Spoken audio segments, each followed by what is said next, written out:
होगी तो इससे पूरी दुनिया को पता चल जाएगा कि अरब में एक इंसान पावर गेन कर रहा है जो कि वेस्टर्न कंट्रीज के लिए खतरा होगा। तो वेस्टर्न मीडिया इमाम मेहदी पर इल्जाम लगाएगा कि वो एक टेररिस्ट है, और नेटो कंट्रीज जैसा कि अमेरिका, इसराइल इमाम मेहदी के खिलाफ एक फौज रवाना करेंगे जिस फौज का लीडर सुफियानी होगा। सुफियानी एक फितना होगा जिसके पीछे वेस्टर्न कंट्रीज होंगे।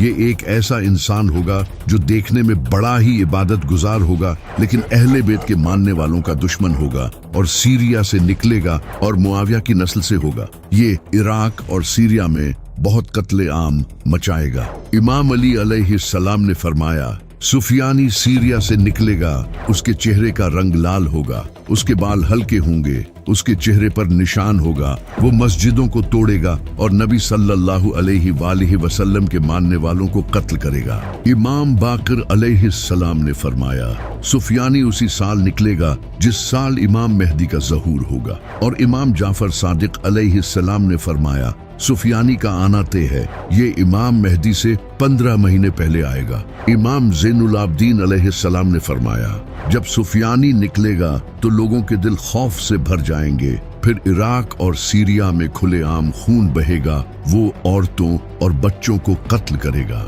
अब ये जो सुफियानी है इसकी पर्सनैलिटी मुआविया से सिमिलर होगी, जैसे मुआविया ही दोबारा इस दुनिया में आया हो, क्योंकि ये भी मुआविया की तरह अबू सुफियान की नस्ल से होगा। और जिस तरह मुआविया सीरिया का गवर्नर था और सीरिया में उसके काफी सपोर्टर्स थे, इसी तरह सुफियानी भी सीरिया से ही निकलेगा। और जिस तरह इमाम अली अलैहिस्सलाम का कैपिटल कूफा था, इसी तरह सुफियानी भी कूफे पर हमला करेगा। इमाम जाफर सादिक अलैहिस्सलाम ने फरमाया, मेहदी के ज़हूर से पहले सीरिया में सिविल वॉर होगी, जिसके बाद सुफियानी निकलेगा। और आप ये जानकर हैरान होंगे कि सीरिया में पिछले कई सालों से एक बड़ी सिविल वॉर जारी रही थी। It is time to end this brutal civil war.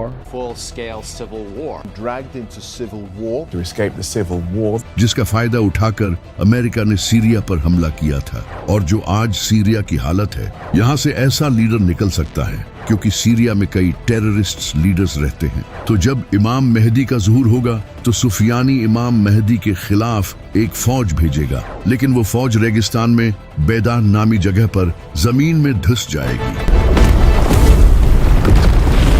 जो कि अल्लाह की तरफ से एक मुजज़ा होगा। ये देखकर जो मुसलमान इमाम मेहदी को झूठा मानते होंगे वो भी इनकी बैत करेंगे, यहाँ तक कि कुछ यहूदी और ईसाई भी इन्हें पहचान लेंगे और इन्हें अपना लीडर एक्सेप्ट कर लेंगे। लेकिन कुछ स्कॉलर्स जो डॉलर्स के पीछे होंगे इमाम मेहदी को झूठा और दज्जाल कहेंगे, और मीडिया भी फुल प्रोपेगेंडा चलाएगा, इन्हें झूठा कहेगा और मुसलमानों को इनके खिलाफ करने की कोशिश करेगा, क्योंकि इमाम मेहदी उस वक्त तक दुनिया की बड़ी पावर्स के लिए एक खतरा बन चुके होंगे।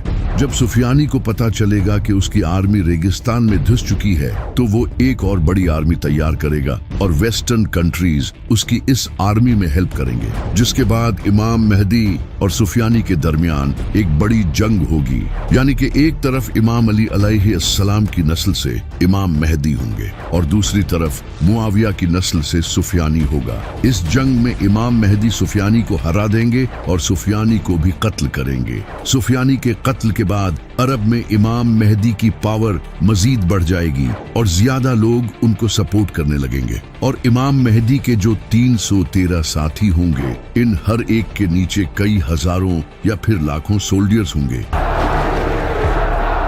कई ऑर्गेनाइजेशंस इमाम मेहदी की सपोर्ट में आने लगेंगी और इसी वक्त इमाम मेहदी हिंदुस्तान पर हमला करेंगे, क्योंकि वहां मुसलमानों पर जुल्म हो रहा होगा, और हिंदुस्तान को फतह कर लेंगे, जिसके बाद इमाम मेहदी पूरी दुनिया में एक ग्रेट लीडर बन चुके होंगे, जिसे देखकर नेटो इमाम मेहदी के साथ एक पीस ट्रीटी साइन करेगा। यानी कि यूरोपियन कंट्रीज और अमेरिका इमाम मेहदी के साथ अग्रीमेंट करेंगे, क्योंकि उस वक्त इनके लिए इमाम मेहदी के अलावा भी कोई और खतरा होगा, तो इसलिए वो इमाम मेहदी के साथ अग्रीमेंट साइन करेंगे। नबी सल्लल्लाहु अलैहि वसल्लम ने फरमाया था कि तुम्हारे और रोमन्स के दरमियान एक पीस ट्रीटी होगी, जिसके बाद तुम उनके साथ मिलकर किसी और से लड़ोगे और वो तुम्हारा और उनका दुश्मन होगा। अब वो दुश्मन कौन होगा ये तो फ्यूचर में ही पता चलेगा। हो सकता है कि वो ज़ायनिस्ट्स हों, क्योंकि वो मुसलमानों के भी दुश्मन होंगे। इमाम मेहदी दूसरे कंट्रीज के साथ मिलकर उसके खिलाफ जंग करेंगे और ये जंग मुसलमान क्रिश्चियंस के साथ मिलकर जीत जाएंगे। जीत के बाद मुसलमान और नॉन मुस्लिम्स अपने कैंप्स में आराम कर रहे होंगे कि तभी एक ईसाई क्रॉस को उठाएगा और गाड़ देगा, यानी कि वो ये दिखाना चाहेगा कि ये क्रिश्चियंस की जीत हुई है, न कि मुसलमानों की। लेकिन मुसलमान उस क्रॉस को तोड़ देंगे और ये दिखाएंगे कि ये अल्लाह की जीत हुई है, न कि उनकी। इस वाक़ये से मुसलमानों और वेस्टर्न कंट्रीज के दरमियान हुई ट्रीटी तोड़ दी जाएगी, जिसके बाद वेस्टर्न कंट्रीज इमाम मेहदी के खिलाफ अपनी बड़ी फौज तैयार करेंगे। ये काफी बड़ी जंग होगी। इस जंग में वेस्टर्न कंट्रीज बड़ी फौज के साथ आएंगे। इनके पास high tech AI weapons, drones, missiles और फाइटर जेट्स होंगे। जब मुसलमान इनकी फौज को देखेंगे तो नबी सल्लल्लाहु अलैहि वसल्लम ने फरमाया कि मुसलमानों की फौज का एक हिस्सा ये जंग छोड़कर भाग जाएगा, जिसे अल्लाह कभी मुआफ नहीं करेगा, और एक हिस्सा इस जंग में शहीद होगा, जो कि उस वक्त का बेहतरीन शहीद होगा, और एक हिस्सा ये जंग जीत जाएगा, जिसे अल्लाह दोबारा नहीं आजमाएगा। ये बड़ी ही खतरनाक जंग होगी।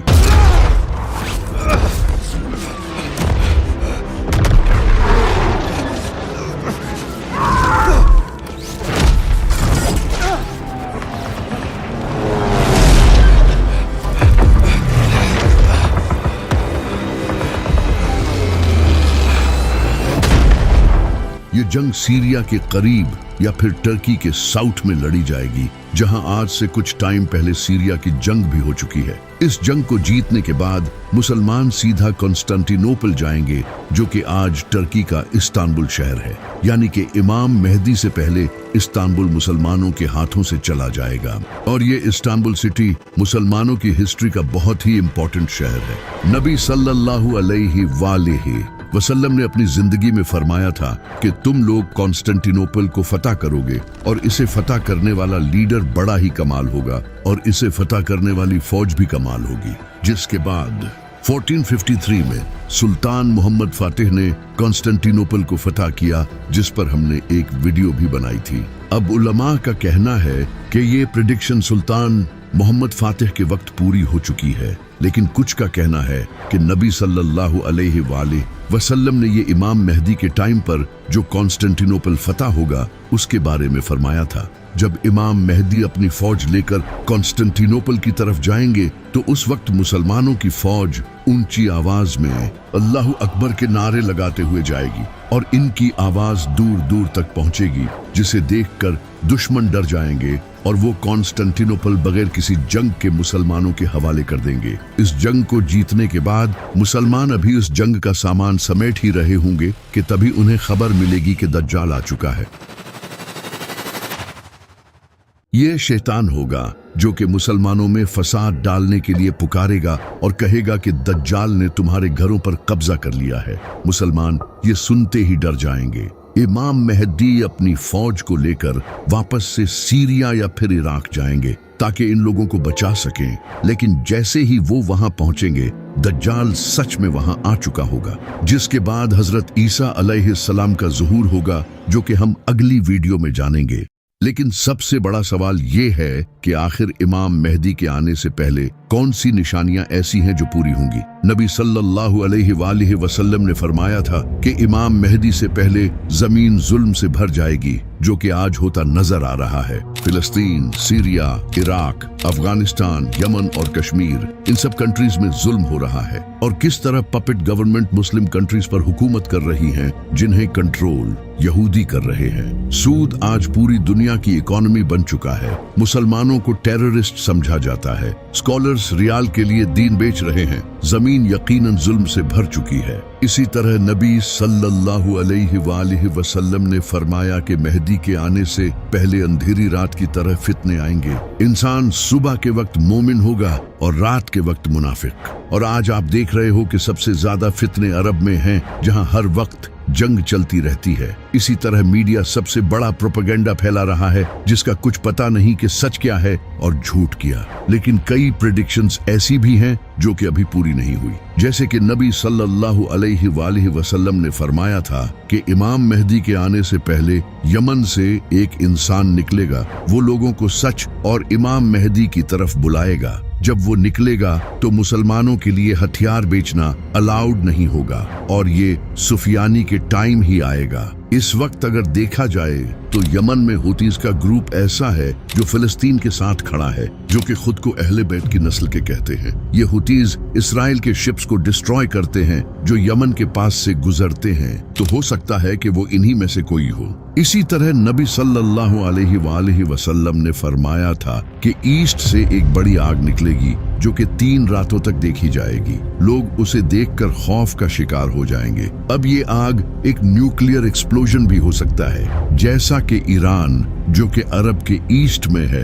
वो सीक्रेटली न्यूक्लियर वेपन्स बना रहा है। तो हो सकता है कि ईरान एक बड़ा न्यूक्लियर टेस्ट करे, क्योंकि अमेरिका और इसराइल सब ईरान के न्यूक्लियर वेपन्स बनाने से डरे हुए हैं। तो अगर ईरान ने ये न्यूक्लियर एक्सप्लोजन किया तो इससे सच में लोग डर जाएंगे। और जैसा कि नबी सल्लल्लाहु अलैहि वसल्लम ने फरमाया था कि ये आग 3 दिनों तक जारी रहेगी, इसका मतलब कि मीडिया भी इसकी कवरेज करेगा। इमाम जाफर सादिक अलैहिस्सलाम ने फरमाया कि इमाम मेहदी के ज़ुहूर से 15 दिन पहले एक इंसान को काबा के पास कत्ल किया जाएगा। इसका नाम नफ्से ज़किया होगा। ये इंसान मोस्ट लाइकली एक इस्लामी एक्टिविस्ट होगा जो कि लोगों को सच बताने की कोशिश करेगा, लेकिन सऊदी हुकूमत शायद इसे कत्ल करवा देगी। तो ये कुछ ऐसी निशानियां हैं जो कि इमाम मेहदी के आने से पहले पूरी होंगी। लेकिन ये निशानियां भी बहुत जल्द पूरी होने वाली हैं, क्योंकि नबी सल्लल्लाहु अलैहि वसल्लम ने फरमाया था कि आखिरी वक्त में क़यामत की निशानियां इस तरह पूरी होंगी जिस तरह तस्बीह टूटने के बाद इसके दाने एक के बाद एक गिरते चले जाते हैं।